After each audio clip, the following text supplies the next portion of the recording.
या फिर कहीं रुपया पैसा अटक गया हो, नहीं निकल रहा हो, किसी व्यक्ति से कोई काम करवाना है, वो काम नहीं कर रहा, कोई फाइल आगे नहीं बढ़ रही है, कोई कार्य अटक रहा है, तो एक जल के पात्र में जल भरकर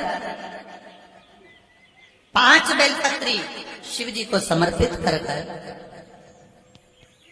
कुंदकेश्वर महादेव का नाम लेकर एक सफेद पुष्प बेलपत्री के ऊपर जो शिव जी को चढ़ाई है उस पर समर्पित कर जल जो लेकर गए हो, अपनी उस कामना को कर कि मेरा ये कार्य अटक रहा है, ये कार्य नहीं हो रहा, कुंदकेश्वर महादेव का नाम लेकर धीरे धीरे जल की धार चढ़ाइए। और एक बात हमेशा याद रखना, फिर निवेदन कर रहे हैं, अच्छे से समझ लेना, शंकर जी पर जब जल चढ़ता है, शिव जी का जब अभिषेक होता है, शंकर जी पर जब जल चढ़ाया जाता है, दूध चढ़ाओ, जल चढ़ाओ, कुछ भी चढ़ाओ, पर एक बात का स्मरण अपने जीवन में होना कि इतने ऊपर से मत चढ़ाना कि जल चढ़े और छींटे आपके ऊपर। बहुत ध्यान दीजिएगा।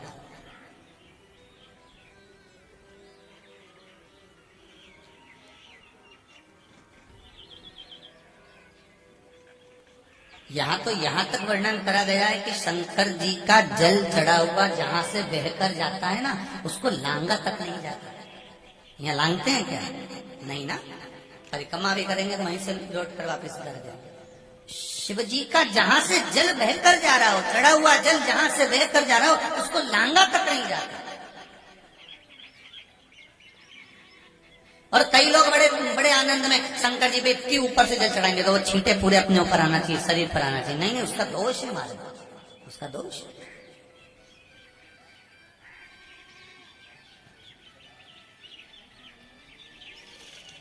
शिव जी को अगर आप जल चढ़ा रहे हो, जैसे आप भगवान को अगर जल चढ़ाओ, दूध चढ़ाओ, तो मान लो अगर जैसे एक सरल भाषा में समझ लो और अच्छे से कि जैसे ये शिवलिंग है शंकर जी का, ये शिवलिंग है, और आप जल चढ़ा रहे हो तो इतने ऊपर से छोड़ोगे तो पानी का छींटा तो अपने ऊपर आएगा, पर वही जल, वही दूध, वही सामग्री आप शिवलिंग से थोड़ी सी दूरी बनाकर अगर आप समर्पित करेंगे तो बाबा उसको स्वीकार भी करता है और आनंद की अनुभूति भी होती है। कार्य में सिद्धता भी है,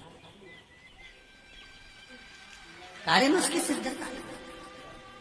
तुम तो ऊपर से छोड़ रहे हो जैसे वो पानी तुम्हारे ऊपर ही आए, तो वो एक अलग प्रश्न है, वो एक अलग प्रश्न। बहुत ध्यान देना महाराज, भगवान को कभी भी कोई भी सामग्री, जैसे भगवान के मंदिर में अगर फूल चढ़ाने जा रहे हो, भगवान के मंदिर में अगर पुष्प समर्पित करने जा रहे हो, तो फूल का मुख अपनी ओर नहीं होना चाहिए। फूल का मुख कहां पर होना चाहिए? जम के बोलो जरा, भगवान की